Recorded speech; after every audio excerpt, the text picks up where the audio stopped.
귀한 찬양 감사합니다. 오늘 또 이광식 집사님, 박옥순 권사님 부부 듀엣 해주셔서 또 감사합니다. 내 아이가 건강하게 살 수 있도록, 내 아이가 지혜롭게 살 수 있도록, 내 아이가 남을 위해 살 수 있도록, 또 내 아이가 기도하며 또 찬양하며 감사하며 주님을 따라 살 수 있도록 주님 내 아이를 붙드소서. 어머니의 기도는 능력 있네. 우리 자녀들이 하나님을 잘 공경하며 또 이웃을 잘 섬기는 믿음의 자녀가 될 수 있도록 능력이 있는 기도 드리시는 우리 어머니 아버지가 다 되시기를 바랍니다. 5월은 가정의 달이고 오늘은 어버이 주일입니다. 우리를 낳아주시고 우리를 길러주신 육신의 부모님의 은혜에 또 먼저 감사드리고, 우리를 많은 사람 가운데 택하시고 자녀 삼아주신 하늘아버지의 그 은혜와 사랑에 감사드리는 또 한 주간이 되시기를 바랍니다. 생란이라는 그런 한자가 있습니다. 부모님의 안색을 살펴서 부모님의 마음을 헤아리기가 참 어렵다라는 그런 말씀이 있는 그 말입니다. 옛날 어느 마을에 효심이 지극한 그 딸과 홀어머니가 살고 있었다고 합니다. 가난한 형편이었지만 딸은 지극정성으로 이 홀어머니를 공양했습니다. 그런데 어느 해 가뭄이 심하게 들고 어머니에게 드릴 양식이 더 이상 구할 수 없게 되자 딸은 몸을 팔아서 부잣집의 종이 됩니다. 부잣집 종이 되어서 쌀가마니를 맡겨두고 매일 쌀을 가져다가 어머니에게 이 밥을 차려드렸습니다. 그런데 어머니가 딸에게 이런 말씀을 하셨습니다. 얘야, 전에는 푸성기만 먹어도 마음이 편했는데 요즘에는 쌀밥을 먹어도 마음이 불편한지 알 수가 없구나, 이런 말을 하셨습니다. 딸은 그제서야 어머니의 육신을 공양하는 데만 힘쓰고 어머니의 마음을 공양하는 데 힘쓰지 못했음을 깨닫고 또 한없이 울었다고 합니다. 오늘은 어버이 주일입니다. 우리는 부모님의 마음을 잘 헤아려 살펴드리고 있는지요?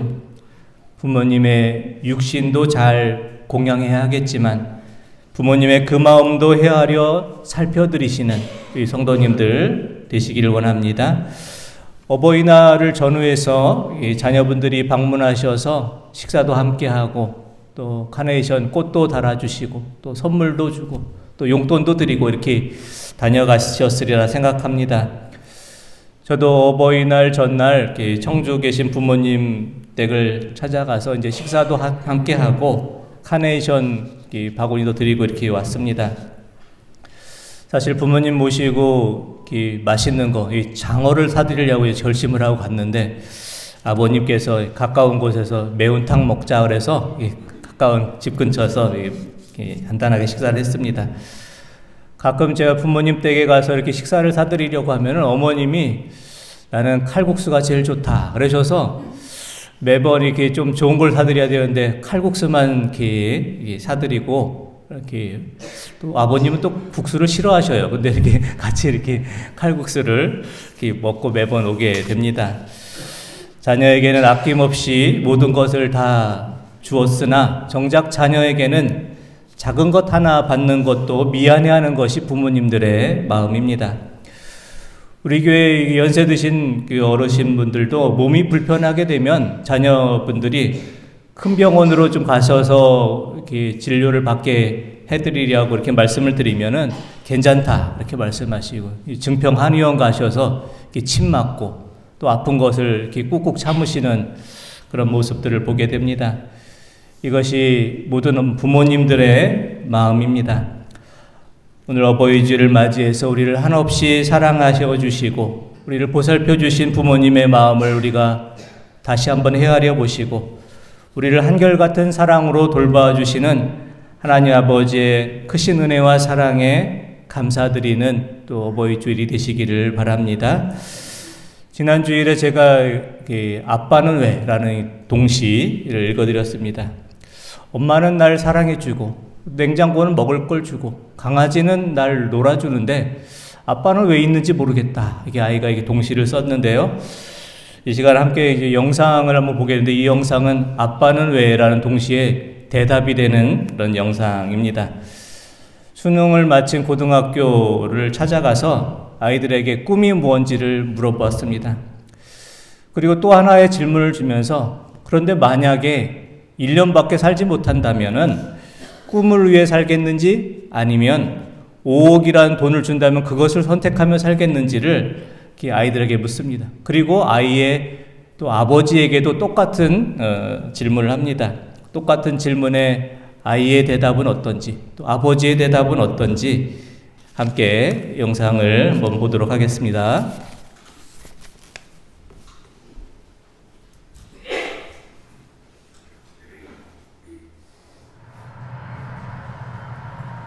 아이들은 자신의 꿈에 대해 어떤 생각을 갖고 있을까요?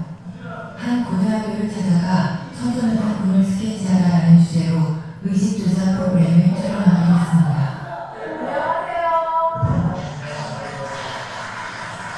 수능 잘 봤어요? 다들 수능을 피하는데 오늘 얘기할 거에 대해서 조금 학생들이 생각하는 꿈은 과연 무엇일까요? 질문을 갖고 왔어요. 죽기 전에 꼭 해보고 싶은 당신의 꿈은 무엇인가요? 버킷리스트라고 하죠, 요즘에.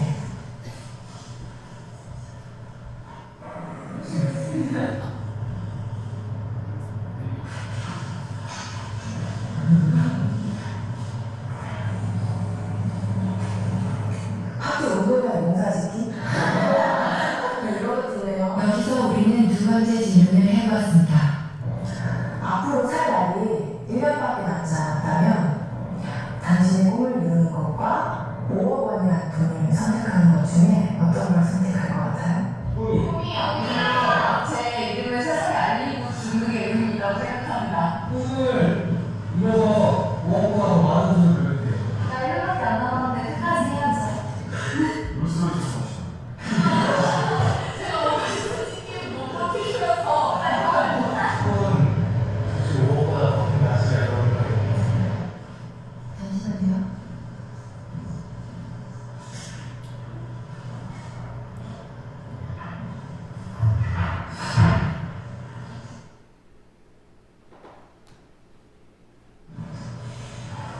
오늘 나한테 보면서 내 시간도 덜안돼서 해보고 싶어. 하고 싶은 게 너무 많지. 아니요, 해나게요. 아직도? 아니요? 저희 고향 양평으로 내려가서 그림같이 멋있는 집을 짓고 사랑하는 가족과 함께 행복하게 사는 게 제 꿈입니다. 조금만 걱정이라도 해줬으면 성질을 하고 싶어 하는 거니까. 많은 추억이나 집사람한테 그동안 못해준 거 그런 거 생각나요. 가족과 함께 여행하는 게 제 꿈입니다. 근데 할 수만 있으면 진짜 같이 한번 성질이 되고 여행 좋게. 거기 친한 사람 안 하시죠? 몇 잔이 나와서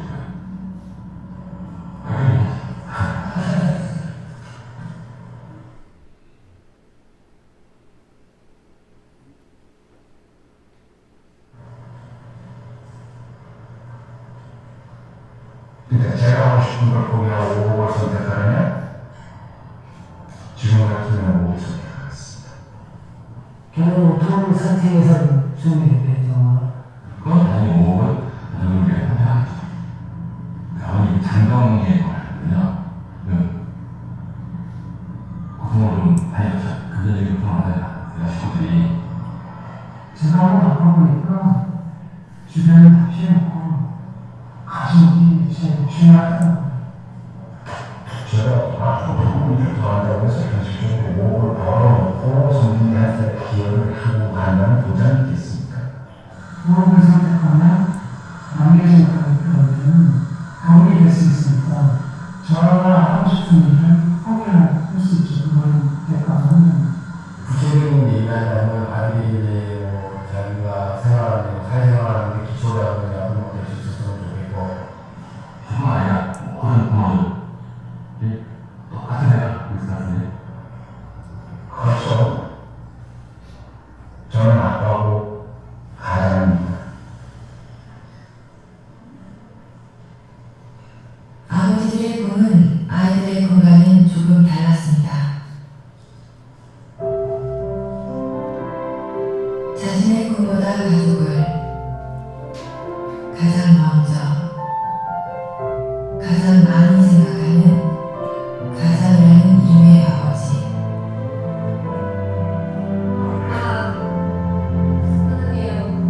그 곁에 항상 함께하겠습니다.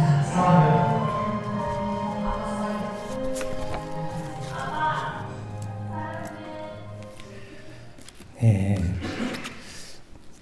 만약 1년밖에 살지 못하면 꿈을 위해 살겠는가? 5억이란 돈을 선택하며 살겠는가? 이 질문에 아이들은 거의 대부분이 꿈이 중요하다 이렇게 얘기했지만 아버지들의 이 선택은 또 아이들과는 달랐습니다. 아버지들은 모두가 자신들의 꿈을 포기하고 가족들에게 5억을 남기는 것을 선택하겠다 이렇게 말합니다. 예, 자신의 꿈보다 가족을 또 가장 많이 또 가장 먼저 생각하는 것이 가장이라는 이름의 아버지고 또 그 마음이 또 이 땅의 모든 아버지 또 어머니들의 또 한결같은 마음일 것입니다. 오늘 말씀은 우리가 잘 아는 탕자의 비유의 말씀입니다. 오늘 말씀에 나오는 탕자는 아버지가 살아계시는데 아버지에게 가서 유산을 달라 이렇게 요구를 하고 있습니다. 누가복음 15장 11절에서 13절 말씀 한번 보겠습니다. 또 이르시되 어떤 사람에게 두 아들이 있는데 그 둘째가 아버지에게 말하되 아버지여 재산 중에서 내게 돌아올 분깃을 내게 주소서 하는지라. 아버지가 그 살림을 각각 나눠 주었더니 그 후 며칠이 안 되어 둘째 아들이 재산을 다 모아가지고 먼 나라에 가 거기서 허랑방탕하여 그 재산을 낭비하더니. 아멘. 아버지가 살아계시는데 유산을 주세요 이렇게 말하는 것은 당시의 풍습으로도 잘못된 것이고 오늘의 풍습으로도 또 있을 수 없는 일입니다. 그 아들은 불효막심한 아들입니다. 아버지는 재산을 요구하는 둘째 아들이 재산을 받게 되면 어떻게 할지를 잘 알고 있었을 것입니다. 재산을 금방 다 탕진하고 빈털터리가 될 것을 다 알고 있었을 것입니다. 하지만 아버지는 아들의 요구를 들어줍니다. 재산을 다 탕진하고서라도 아들이 제정신을 차리고 올바른 인생을 살게 되기를 바라는 그런 마음, 그것이 아버지의 마음이었기 때문입니다. 아버지에게 유산을 미리 받아갔던 아들은 결국 모든 재산을 다 탕진하고 또 그 곁에 있던 친구들도 재산이 없어지니까 다 떠나가고 당장 먹고 살 일이 막막해서 돼지를 키우는 집에 종이 되어서 돼지 키우는 일을 하게 되었습니다.